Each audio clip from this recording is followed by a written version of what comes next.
चांद के कितने करीब पहुंचा चंद्रयान-3, भेजी पहली तस्वीरें। जी हाँ दोस्तों, अपने लॉन्च के बाद पहली तस्वीरें चंद्रयान-3 ने भेज दी है। उसने दिखा दिया है किस तरीके से वो जो है पृथ्वी की कक्षा में सेट हो गया है। ये तस्वीरें आप अपनी स्क्रीन पर देख रहे होंगे। अब आपको बता दें, अगर आप लाइव लोकेशन पूछें कहाँ है चंद्रयान-3, तो हम आपको बता दें जो चंद्रयान-3 है अभी वो पृथ्वी की कक्षा में चक्कर काट रहा है। पृथ्वी के ऑर्बिट में वो चक्कर काट रहा है। जी हाँ, एक अंडाकार ऑर्बिट में ये सर्कल ले रहा है, परिक्रमा कर रहा है धरती की। और धीरे धीरे करके इसरो के जो साइंटिस्ट हैं वो इस ऑर्बिट को, जिस ऑर्बिट में चंद्रयान-3 अभी परिक्रमा कर रहा है धरती की, उस ऑर्बिट के रेडियस को लगातार बढ़ाते रहेंगे इसरो के साइंटिस्ट। और 4-5 बार में ये जो रेडियस है इतना लंबा हो जाएगा, इतना बड़ा हो जाएगा। ये अंडाकार जो ऑर्बिट है, जिस ऑर्बिट में ये जो चंद्रयान-3 है वो परिक्रमा लगा रहा है धरती की, वो इतना बड़ा हो जाएगा कि इसका जो दूरस्थ इलाका रहेगा, जिसे पेरिजी कहा जाता है, ये जो ऑर्बिट है इसका, जो अर्थ से लेकर के चंद्रयान तक एक सीधी लाइन खींची जाए, जो सबसे दूरस्थ रहता है उसको एपोजी कहते हैं। और जो सबसे पास ऑर्बिट, जब ऑर्बिट में घूमता है तो ऑर्बिट का जो सबसे नजदीकी निकट स्थान जो रहता है धरती से, उसे पेरिजी कहा जाता है। तो जब एपोजी को लगातार ये बढ़ाते रहेंगे तो एक गुलेल वाला इफेक्ट पैदा होता है। जैसे हम गुलेल हवा में ऐसे ऐसे घुमाते हैं जोर जोर से, गोल गोल हवा में, उसके बाद तेज गति से फेंकते हैं। चक्कर घुमाए, रस्सी में पत्थर फंसाया, जोर से गोल गोल घुमाया, उसके बाद तेज तरीके से फेंका।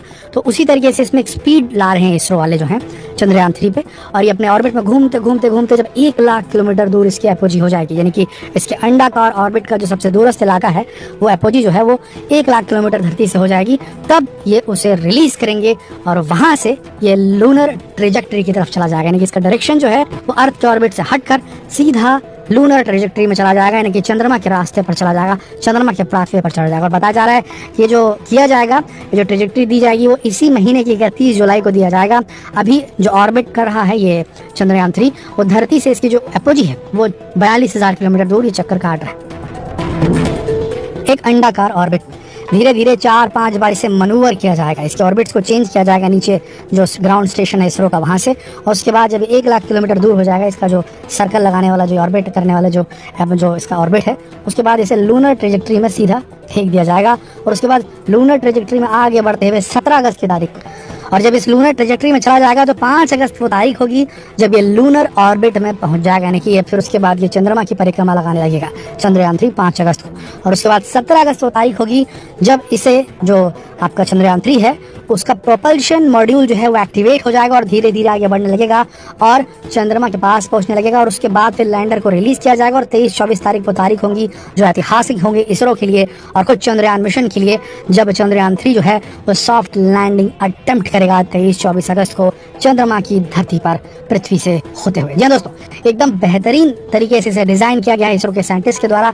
इसमें बेहद कम फ्यूल लगा और खुद अर्थ की ग्रेविटेशनल फोर्स का इस्तेमाल करते हुए इसे स्पीड दी गई। बेहद कम फ्यूल की जरूरत पड़ी चंद्रयान-3 के जो प्रोपल्शन मॉड्यूल है उसको, और ये आराम से पहुंच जाएगा चंद्रमा तक और वहां पर आराम से लैंड करेगा। और उसके बाद में वहां से ऐतिहासिक खोज करके भारत और इसरो दोनों का नाम रोशन करेगा। दोस्तों ये जो बनाया गया है पूरा सेटअप इसरो ने, जो चंद्रयान-3 के लॉन्च का और इसके मून के ऑर्बिट तक पहुंचने का और फिर मून के ऑर्बिट में एंटर करते हुए आराम से सॉफ्ट लैंड करने का, ये बेहद पेचीदा है, लेकिन हाँ एकदम प्रॉपर्ली वेल थॉट ऑफ है। इस बार तो जो चंद्रयान-3 है उसके लेग्स को इतना स्ट्रांग बनाया गया कि थोड़ा झटका लग भी जाए ड्यूरिंग लैंडिंग तो उसे वो झेल ले।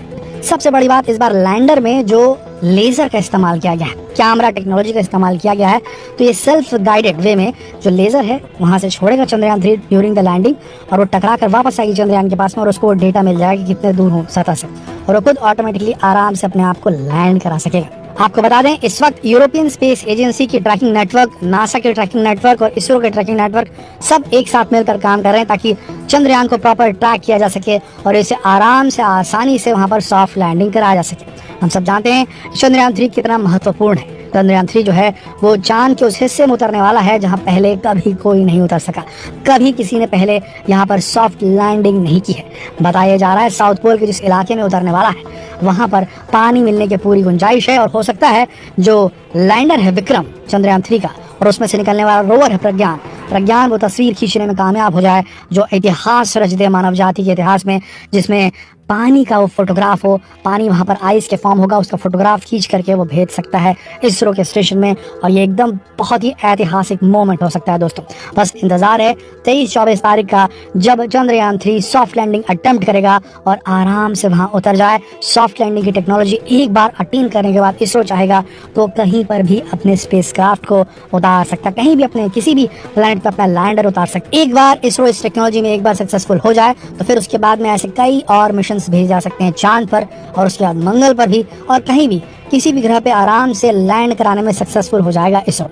अब देखना यह है कि इसरो की मेहनत इस बार कामयाब होती है या फिर चंद्रयान 2 के समय जो हादसा हुआ था वो एक बार फिर से रिपीट हो जाता है और निराशा हाथ लगती है। देखिए, चंद्रयान 3 की सक्सेस पर ही डिपेंडेंट है वो बहुत सारे मिशंस जो इसरो ने प्लान किए हुए, इंक्लूडिंग गगनयान मिशन, जिसमें भारत की तरफ से अंतरिक्ष यात्रियों को एक बार फिर भेजा जाना है अंतरिक्ष में। पहली बार होगा ये जब भारत जो है अपने देश के बनाए हुए यान में बैठा करके अपने अंतरिक्ष यात्रियों को भेजेगा और इंडियन एस्ट्रोनॉट्स का नाम अंतरिक्ष में जाने वाले लोगों में शामिल हो जाएगा दोस्तों। अब देखना यह है कि क्या होता है, कहीं चंद्रयान 3 फेल हो गया तो इन सारे मिशंस पर पानी फिर सकता है, क्योंकि हम सब जानते हैं कि स्पेस रिसर्च में, स्पेस इंडस्ट्री में अगर काम करना है तो काफी बड़े अमाउंट में पैसा लगता है। और हमारे देश के पास ऑलरेडी प्रॉब्लम्स का कितना बड़ा जखीरा पड़ा हुआ है, हम सब जानते हैं, भंडार है हमारे यहाँ प्रॉब्लम्स का, और हर चीज़ के लिए पैसे लगते हैं। ऐसी स्थिति में अगर एक के बाद एक मिशन फेल हुए, चंद्रयान 2 फेल हुआ, चंद्रयान 3 भी अगर फेल हो गया, तो ऐसी अवस्था में हो सकता है कि गवर्नमेंट ऑफ इंडिया जो है वो फंडिंग थोड़ी सी कमतर करने लगे इसरो के लिए, और ये देखना होगा कि आगे क्या होता है। पर अभी तो सिचुएशन ये है कि बिल्कुल सब कॉन्फिडेंट चल रहे हैं और इसरो इस बार इतिहास रच कर ही छोड़ेगा। और अगर इसरो ने इतिहास रच दिया और गलती से अगर ऐसा हो गया कि प्रज्ञान रोवर को तस्वीर खींचने का मौका मिल गया जिसमें सामने आइस दिख जाए, पानी दिख जाए मून की सरफेस पे, अरे मान के चलिए फिर इसरो और नासा में ज्यादा फर्क नहीं रहेगा, बजट का ही फर्क रहेगा। बाकी टेक्नोलॉजी बोल लीजिए, चाहे मैन पावर बोल लीजिए या स्किल बोल लीजिए, टैलेंट बोल लीजिए, दोनों बराबर हो जाएंगे दोस्तों। वैसे आपका क्या मानना है, क्या % चांसेस लग रहे हैं आपको कि चंद्रयान 3 कितना सक्सेसफुल हो पाएगा? 100% में आपको कितने चांसेस लग रहे हैं कि सॉफ्ट लैंडिंग बिल्कुल हो ही जाएगी? 50%, 60%, 70% या फिर 100%? आपके क्या विचार हैं नीचे कमेंट सेक्शन में लिखकर जरूर बताएं।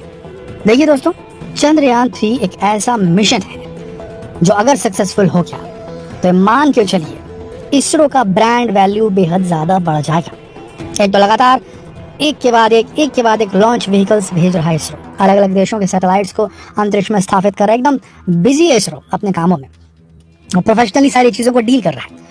आने वाले वक्त में एक बड़ा इकोनॉमिक फ्रंट खोल सकता है स्पेस इंडस्ट्री में इसरो। ऑलरेडी इसरो एक बड़ा प्लेयर हो चुका है और चंद्रयान 3 की सफलता के बाद दुनिया में एक अलग ही नाम बन जाएगा इसरो का। और उसके बाद दुनिया भर की स्पेस एजेंसीज जो हैं, जो दूसरे स्टार्टअप्स के ऊपर billions and billions of dollars spend कर रही हैं, वो हो सकता है कि इसरो के ऊपर स्पेंड करना शुरू कर दे और इसे काम मिलना शुरू हो जाए। इसरो हो सकता है हमें डॉलर्स खींच करके इंटरनेशनल मार्केट से भारत के अंदर ले आए और जितनी भी लॉन्चिंग फैसिलिटीज है हमारे यहाँ पर उसका इस्तेमाल करने के लिए कतार लग जाए दूसरे देशों के स्पेस एजेंसीज की। और बिल्कुल बिल्कुल पक्का लग रहा है दोस्तों, ये हो सकता है, क्योंकि जिस हिसाब से इसरो ने अपना नाम बनाया है लॉन्च इंडस्ट्री में, सैटेलाइट लॉन्च इंडस्ट्री में, और इसका जो रिकॉर्ड है वो 100% रहा है। बेहद कम बार ऐसा हुआ है किसी देश की सैटेलाइट ले जाते वक्त इसरो से गलती हुई हो। हर बार जब भी किसी दूसरे देश की थर्ड पार्टी सैटेलाइट हम लेकर जा रहे हैं, हमने सक्सेसफुली उसे ऑर्बिट में स्टेबलाइज किया है। आने वाले वक्त में जब वॉर चलेगी, इंटरनेट की वॉर चलेगी, तब अलग अलग कंपनियां अपने अपने जो उपग्रह हैं, अपने सैटेलाइट्स हैं, जिससे वो इंटरनेट को कनेक्ट करना चाहेंगी, दुनिया भर तक इंटरनेट की सर्विसेज अपनी पहुंचानी चाहेंगी, तो वो सब इसरो की सस्ती लॉन्चिंग कैपेबिलिटीज का इस्तेमाल करने भारत आ सकती हैं। हाल ही में खबर आई थी कि वनवेब के बहुत सारे सैटेलाइट्स को इसरो ने लॉन्च किया है और ये होने के बाद पूरी दुनिया को ये एकदम कंफर्म हो गया कि इसरो के अंदर वो कैपेबिलिटी है। तो यहाँ से काफी ज्यादा बिजनेस, इंटरनेशनल कम्युनिटी से काफी ज्यादा बिजनेस जो है वो इसरो को मिल सकता है स्पेस इंडस्ट्री में। बस जरूरत है कि एक अच्छी खबर की, और वो खबर मिलने वाली है चंद्रयान 3 की सॉफ्ट लैंडिंग से। बस ये सक्सेसफुल हो गई तो इसरो एक बड़ा नाम बनकर उभरेगी स्पेस इंडस्ट्री में। दोस्तों, आपके क्या विचार है इस पूरे मसले पर नीचे कमेंट सेक्शन में लिखकर जरूर बताएं और जितना हो सके इस वीडियो को शेयर करें फेसबुक पर, व्हाट्सएप पर, यूट्यूब पर। जल्द मिलते हैं आपसे अगली वीडियो में, तब तक के लिए आप सबका